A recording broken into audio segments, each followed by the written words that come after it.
À travers le monde, les réserves de biosphère sont divisées en 3 zones de gestion.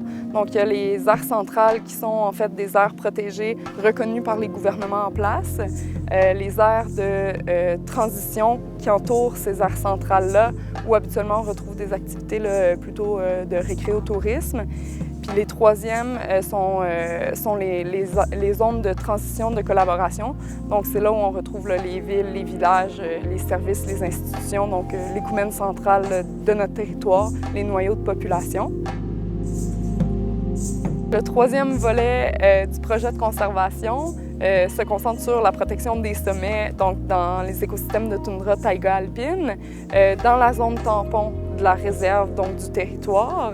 On cherche à mettre en place une stratégie de protection des principaux sommets qu'on va retrouver entre les 2 aires protégées de la zone, donc le Parc national des Grands Jardins et le Parc national des Hautes-Gorges de la rivière Malbaie. Ce qu'il faut savoir, c'est que sur le sommet, c'est des écosystèmes qui sont très fragiles. Le lichen est vraiment très fragile à l'érosion et surtout au piétinement. On est dans des milieux qui subissent beaucoup de contraintes au niveau du vent, de la neige, de la pluie. Puis ils sont très fragiles parce qu'ils poussent directement sur la roche qu'on a au sommet. Donc le piétinement de nos pieds, d'une tente, d'un vélo, ça prend tellement de temps à pousser, puis ça s'érode très rapidement quand on passe à pied ou en vélo ou avec notre tente, que l'enjeu est que ça va prendre vraiment beaucoup de temps à revenir. Puis il y a certains secteurs qui sont totalement dénudés où l'écosystème ne reviendra pas du tout. Puis c'est des écosystèmes très ciblés, donc il n'est pas trop tard, il faut essayer vraiment de protéger certains secteurs pour limiter le piétinement, pour essayer de préserver nos beaux écosystèmes de haut plateau.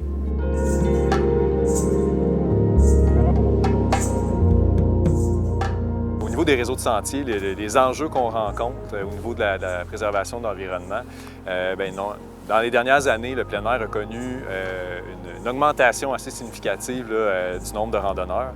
Puis on s'est rendu compte que nos sentiers, ils n'étaient pas à l'abri d'engendrer des impacts sur le milieu naturel. Dans les dernières années, on a observé des enjeux qui ont pris une importance de plus en plus grandissante avec l'augmentation de l'achalandage, surtout sur nos réseaux de sentiers de randonnée journalière. Avec l'achalandage qui était grandissant, on s'est rendu compte que ça s'est traduit par de l'érosion sur les sentiers. Ça a amené une nécessité d'aménager davantage les sentiers pour justement éviter que les randonneurs sortent de l'itinéraire prévu, aillent piétiner autour, créer des dommages à l'environnement autour.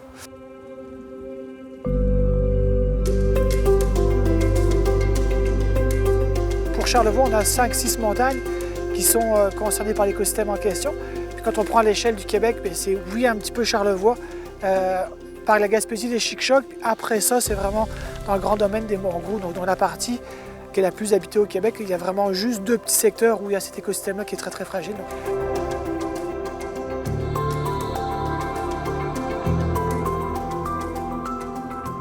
Le volet 3, la protection des sommets, se décline en 4 sous-activités.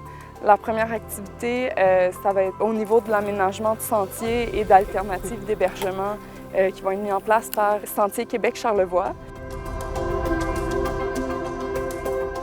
Pour éviter que ce soit dégradé par les randonneurs qui s'éparpillent un peu sur le sentier et qui campent à des endroits qui sont défavorables pour la pérennité de la végétation. Les principales problématiques ont été rencontrées sur le sentier du Dôme et du mont du Lac à l'Empêche, dans la ZEC des Martres. Donc on a intervenu principalement sur ces 2 sentiers en faisant du drainage, des contournements, de délimitation de sentiers et des passerelles de bois. Une des problématiques, c'est le drainage des sentiers et l'accumulation d'eau dans certains endroits, ce qui vient creuser le sentier et ce qui incite les marcheurs à contourner la zone humide et ce qui vient élargir le sentier.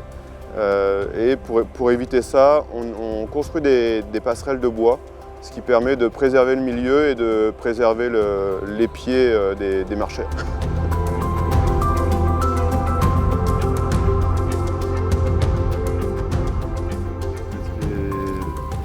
Ce qui est un peu embêtant en fait, en tout cas, ce qui est frustrant, c'est que le monde ils viennent ici puis ils utilisent l'espace pour avoir un point de vue, mais 200 mètres plus loin, ils ont un point de vue magnifique sur. C'est ça qu'on disait.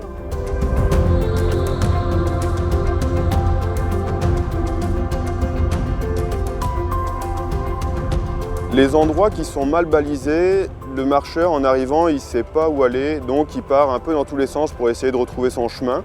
Ça crée beaucoup de sentiers qui vont abîmer le milieu. Donc en renforçant le balisage et en marquant l'empreinte du sentier par de la roche, on espère éliminer ce réseau secondaire et concentrer les marcheurs sur l'emprise du sentier. Nous, on travaille beaucoup pour aménager les sentiers, mais il faut que la clientèle ait aussi conscience qu'elle a sa part à faire pour entretenir le réseau et nous aider activement à préserver le milieu et les sentiers de randonnée. Et c'est là qu'on compte sur le soutien de GEP pour sensibiliser le grand public à tous ces enjeux et nous soutenir dans notre démarche.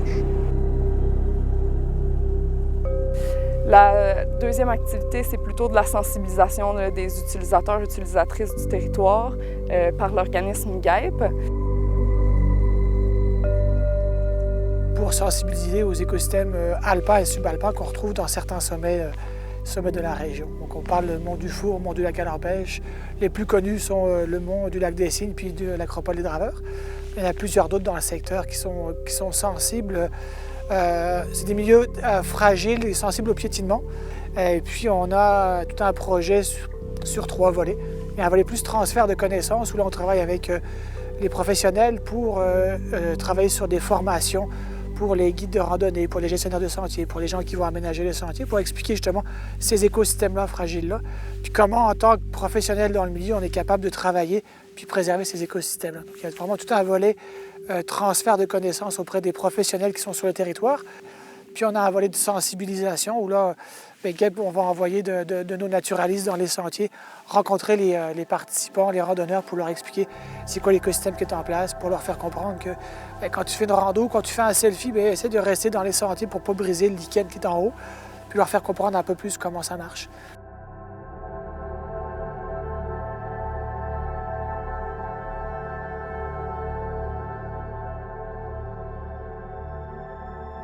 Au niveau des brigades nature, on a 6 sorties par été pendant 2 ans. On va venir se promener dans les différents sentiers concernés par les écosystèmes alpins et subalpins.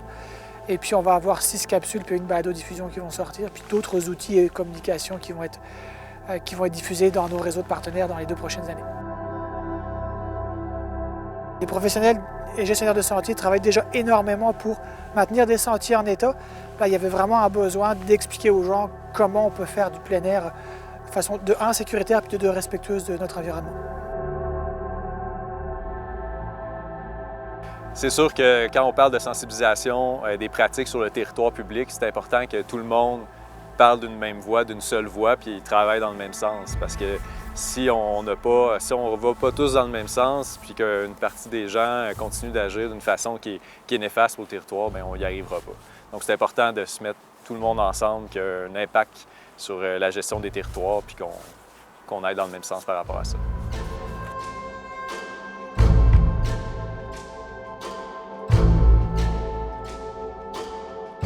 Donc on travaille en partenariat avec différents acteurs de la région, parce que nous on n'est pas experts dans la gestion de sentiers, on n'est pas propriétaire de territoire non plus. Donc ce projet au plateau de Charlevoix et nous, on travaille avec la réserve de biosphère, on travaille avec la traversée de Charlevoix, certaines ZEC et des parcs nationaux aussi qui sont présents sur le secteur. C'est une intervention majeure qui va permettre de remettre vraiment à niveau le réseau de sentiers, mais c'est un travail qui est en continu et qui va être à refaire au fil des années. Donc on ne peut pas se dire, bon, mais maintenant le problème est réglé, il y a eu de l'argent, les interventions ont été faites. Il va toujours falloir qu'on entretienne, qu'on maintienne et surtout qu'au niveau de nos pratiques, on tente au maximum de limiter notre impact pour que ces installations-là, ces aménagements-là durent dans le temps et qu'on réussisse vraiment à préserver le milieu et à réduire les impacts. La troisième activité, ça va être plutôt de la caractérisation des habitats qu'on peut retrouver dans ces écosystèmes-là. Puis finalement, on va faire aussi une stratégie d'évaluation de l'impact des activités. Donc, quel impact ça va avoir eu au niveau positif d'avoir eu ces aménagements-là, cette sensibilisation-là sur le territoire.